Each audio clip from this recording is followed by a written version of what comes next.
my channel. And for today's vlog, another diet cookie na naman yung gagawin natin. Ito ay ang banana oatmeal cookie. Tatlong ingredients lang yung gagawin natin dito.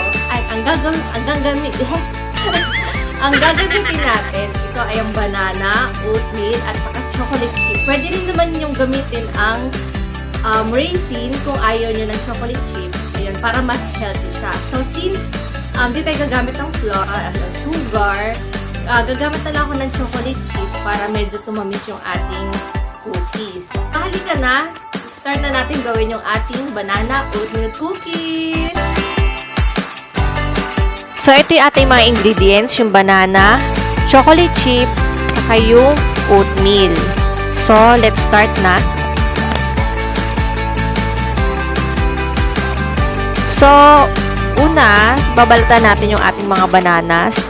So, dapat yung bananas mo, overripe siya. Mas overripe, mas matamis yung ating magiging cookies. So, lagi mong tatandaan, dapat overripe lagi yung ating bananas.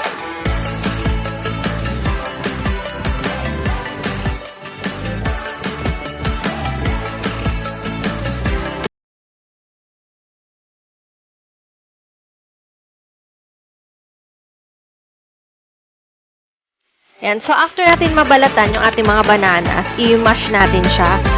Gumamit lang ako ng tinidor para ma-mash siya.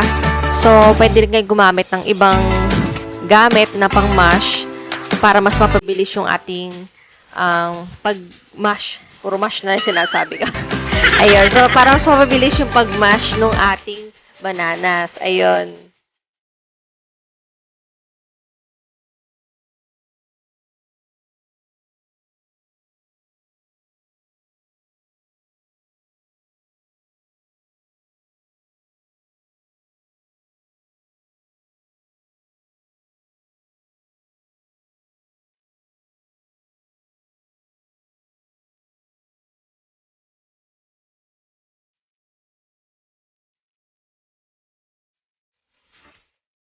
Yan. So, ganyan magiging itsura kapag na-mash na natin yung ating mga bananas.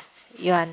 So, ang susunod nating step, ilagay natin yung ating oatmeal. Ihalo na natin siya. Pwede kang gumamit ng mixer or pwede ka naman magmano-mano rin. Kung anong trip mo, ayun.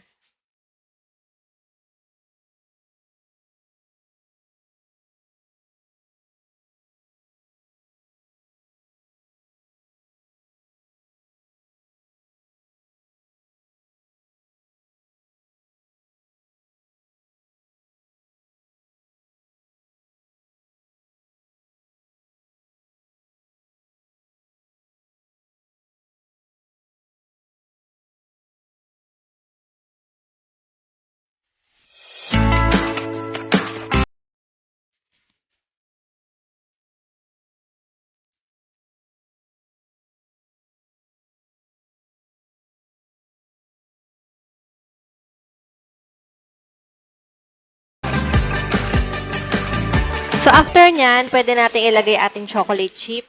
Ayan, after nyan, halu-haluin mo lang siya. O, diba, napakadali ng ating banana oatmeal cookies. Ang gagawin mo lang ay maghalo-halo lang.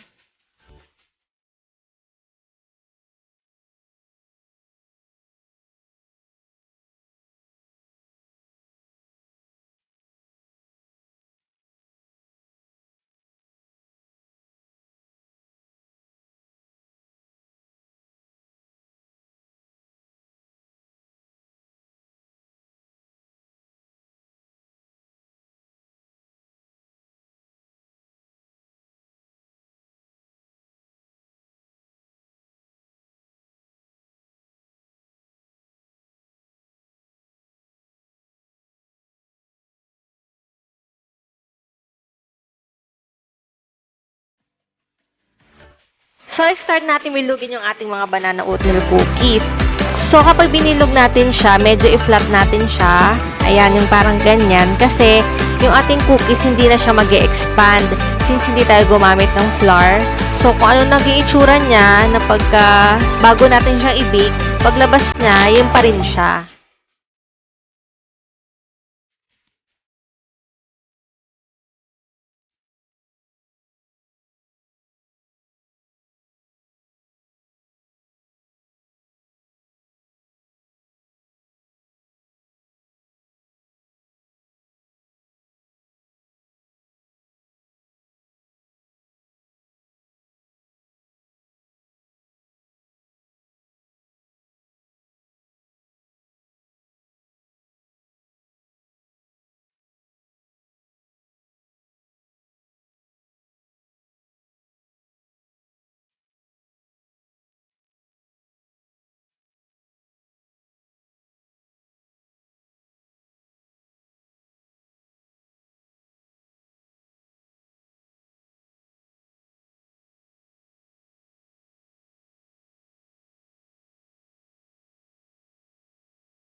expand. So, ito, ganito yung texture niya. Ayan, more on oatmeal kasi nilagay ko. Ayan, ayan siya. Ayan. Taba? Taba na focus ba? Hindi, di ba focus? Bakit? Ayaw focus. Focus. Ayaw ma-focus. Ayan, so, tikman natin. Ngayon ako nakatikom ng ganito. So, walang flour. Parang keto diet din siya. Okay naman siya. Ang papatamis ko talaga sa kanya yung chocolate chip. Pwede palang gawin to para mas healthy. Pwede pang breakfast, pwede pang merienda. Kung ka naman siya gustong kainin, pwede din naman. Ayan, so, ayan, healthy to. Sure na sure kung pag nagda-diet ka, ito kainin mo, siguradong papayat ka talaga. Ewan ko lang kung di ka papayat, ito laging kakainin mo. Ayan, so, ayan. So, mas maganda talaga kung matamis yung banana gagamitin mo kasi mas nakaka-add siya ng tamis sa ating cookies. So, ayun. So, kung nagustuhan mo yung aking video, try mo siya sa bahay at sure naman, napakadali lang ito. Kasi tinan mo naman, 3 ingredients ang gagamitin mo, di ba? At very accessible din yung mga ingredients sa supermarket or sa mga baking store. So, ayun. So, kung gusto mo yung aking video, please like and subscribe and hit the bell button para ma-notify ka sa susunod kong mga videos. Bye!